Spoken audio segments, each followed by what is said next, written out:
Motivated? Hello. I am 36 years old and my wife is 38. We met when I was in my 3rd year and she was in her 5th. Since then, we have been together. After 3 years of relationship, we started living together, lived together for 3 more years and got married. 2 years later, my wife got pregnant and we had a daughter. That's how we lived. Yes, we had quarrels in everyday life, but there were never any quarrels. We always made up immediately or even in the process of quarreling. In general, a classic family. I went to work after college.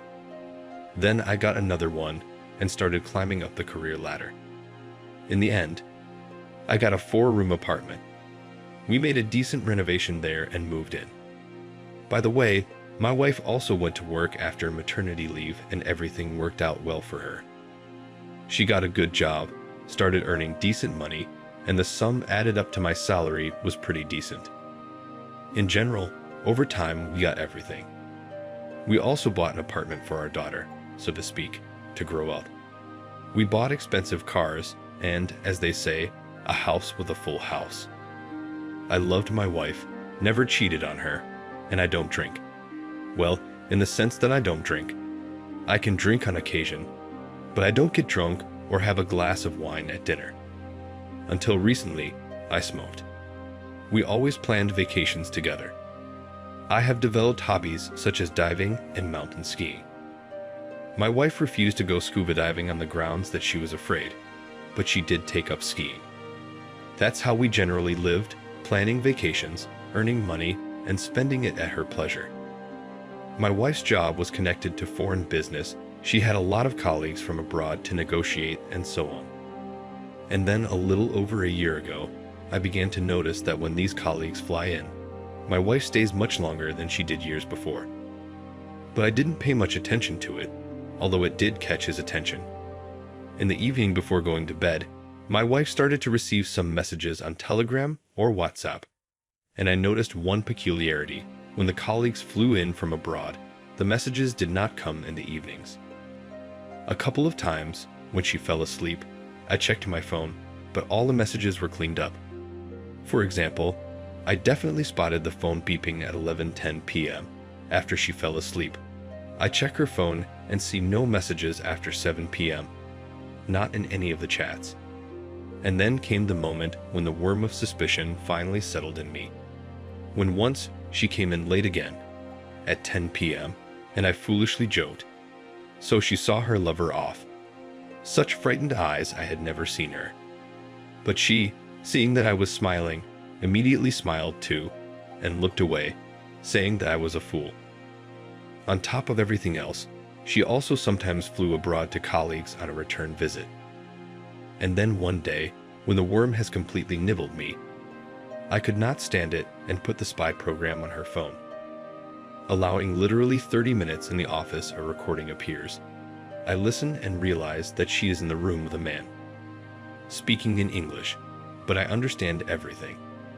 They are discussing some mundane points in life, chuckling, and I am clearly beginning to realize that she and he are the only ones in the room. Then I hear the glasses clinking, her laughter. At this point, my pulse is already racing. I send a command to record another 20 minutes and take a photo. I get a black square. I realize that the phone is lying with the camera face down, so I send the command to take a photo with the front camera. I get a photo, and I finally understand that the phone is in the room on the nightstand, as I can see the sconces and part of the bed headband. 15 minutes later, another recording arrives for me. My hands are shaking and I turn on the playback. More chatter, her laughter, his. Basically, I was already in some kind of incomprehensible state at the time. It all seemed unreal to me. My world was crumbling before my eyes. I poured myself a glass and sent the team off to record 4 hours, after which I just gorged myself like a pig. Thursday morning. My daughter woke me up. She had to go to school. I told her she didn't have to go today. Wrote to work that I was taking a couple of days off until Monday, and my wife was flying in on Sunday, and I sat down to listen to the tape for 4 hours. But 40 minutes was enough for me, because that's where I heard the moans of the woman I had lived with for more than 13 years. And I know exactly what those moans are. At that moment, it was as if I had been stabbed to death. I think I was in so much pain that I even felt physical pain. I ran to the bathroom, where I threw up. I don't even know which more. From the hangover or the situation. I stood under an icy shower for 20 minutes, after which I took the child to my parents and told them I would explain everything later. Went back in. She called at lunchtime and asked, not fake, "How are you, love?" I stood silently, like an idiot, sent up the phone to the kitchen, and couldn't get a sound out of myself. After she asked again a second time, I pulled myself together and answered that everything was fine, citing a bad connection. I told her I was sick and would stay home for a couple of days and took my daughter to her grandmother's house. That day was the hardest for me. I saw hell. I couldn't find myself. I didn't know where the kids were going, what to do at all. My head was buzzing so much that I couldn't hear my own thoughts. I sat on the couch and roared like a girl. Then came the rage, then the apathy.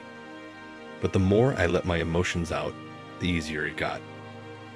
I could feel all the things I'd grown up with all those years toward her dying inside me.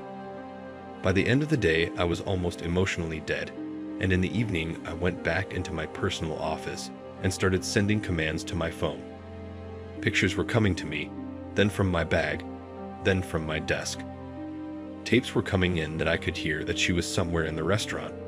There were a lot of them. That is, apparently, really with her colleagues. And in the evening, the most interesting thing began. Again the phone on the nightstand. Again his and her voices, only now the fuss without moaning. And then I couldn't stand it and called. She picked up the phone on about the fourth ring, and I could hear her breathing. I asked what actually happened. Why were you breathing like that? The answer. The elevator at the hotel broke down, and I walked up the stairs to my room. I chatted with her for literally minutes. It was unbearably hard to stay calm and not shake my voice. I told her that it was okay and that I was going to bed. I wished her a good night's sleep and hung up. I sent a command to take a quick series of photos with the front camera. This is where she made the mistake of ending the conversation with me. She put the phone not on the nightstand, but on the bed next to me.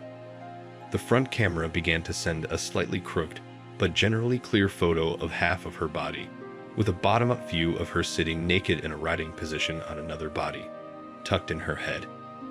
And then came the sound recording, where you can hear all the same familiar sounds of a wife to any husband. These were my last drops.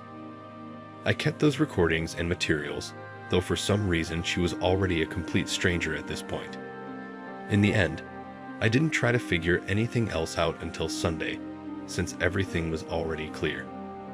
I started to think, what should I do next? Divorce? Sandal? What about giving? She's only 9. Sunday, close to late afternoon, she came home and started kissing. I pushed her away, reminded her that I was sick. I wanted to tell her everything. I went to sleep in my study on the sofa. In the morning, I got up before her and left for work. I couldn't be around her. I sat like a zombie at work all day. Then I got up and rolled all these notes and pictures onto a thumb drive. I also added my video message, which I went and recorded in the meeting room at work. The message included questions. Why? What were you thinking? Have I been such a shitty husband all these years that you could flush me down the toilet like that? Well, all in all, the classic snotty stuff in these situations. Then I went to my boss and told him I was taking a week off. He called his wife and said he was leaving for a business trip today for one day. But my daughter asked not to take her grandmother because I have a surprise for her. In the evening I will come, but quickly pack a bag. I arrived, she was already packing for me and was just being nice and innocent. But I, seeing this hypocrisy, was just furious.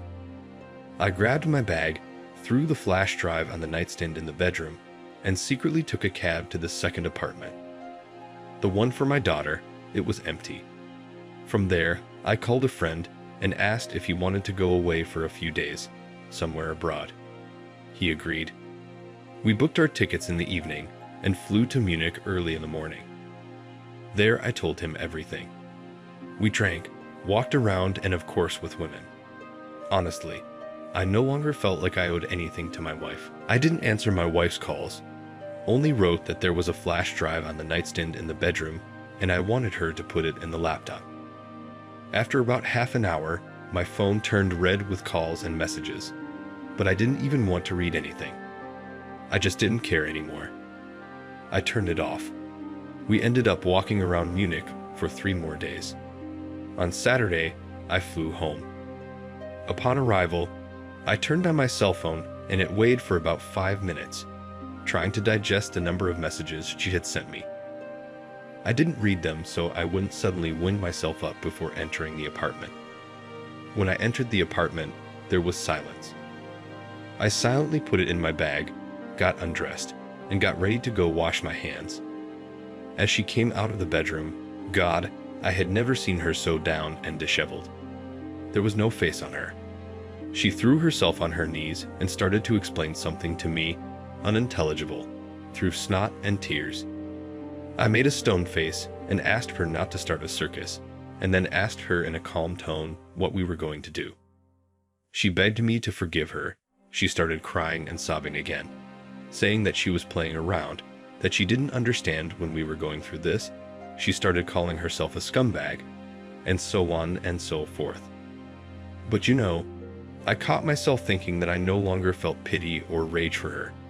She was yelling, screaming that she loved and had always loved only me, and all of this only happened because she got all worked up, and in all the days that I was gone realized that she had broken our crystal castle with her own hands. But as they say, revenge is a dish to be served cold. I said that now we are not husband and wife. Now we are just mom and dad to our daughter, and we will pretend that we are fine. But I'm going to live my life, and you can live yours. You're not the one for me anymore. You're just my Parker for raising the kids.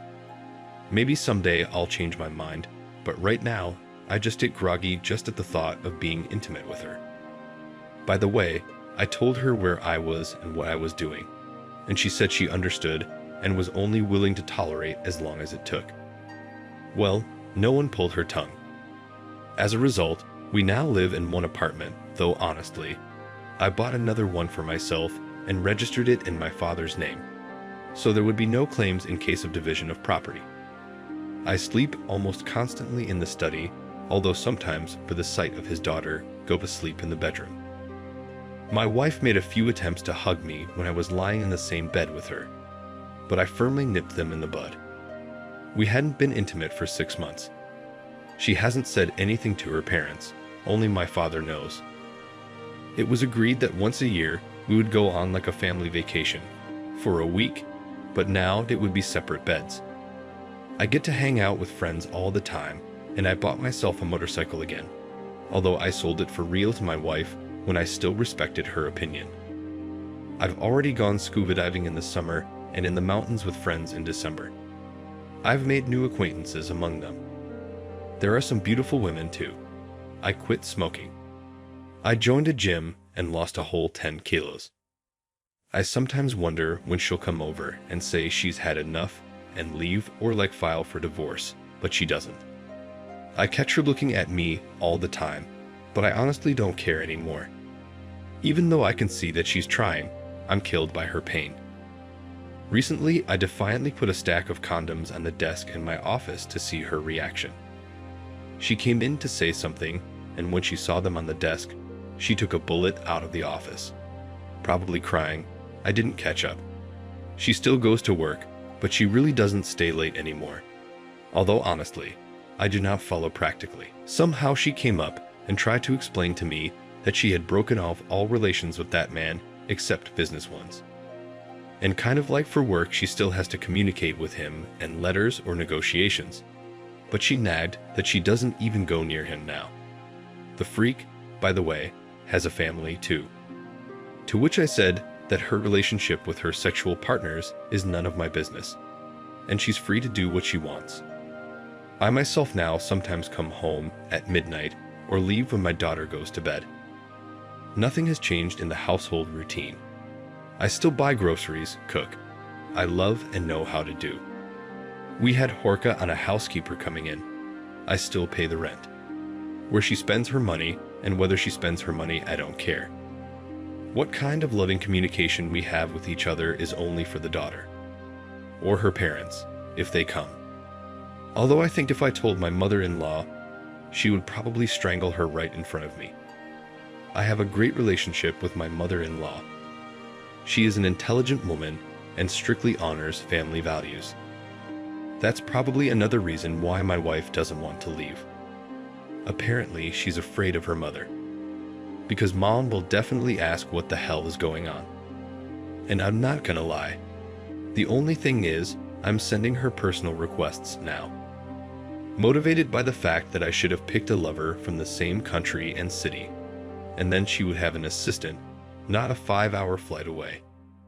Anyway, I bitch at her as much as I can. And I love it so much. Yes, she may be a monster now too. But it's a monster she made herself. For 6 months, traveling on business trips, or here in the city to be with other men. Without a thought for her daughter or her husband. No comment. Every time, I feel like my armor is cracking. I remember the day I learned everything. What I experienced then. And I let go. I become granite again. So that's how I live my life now. My daughter is fine. We are great parents to her. I still do my hands off her in the evenings. Mutual friends don't know anything. Maybe when I get tired of testing her or realize I've had enough, I'll turn off bastard mode and sit down to talk to her. Well, not now.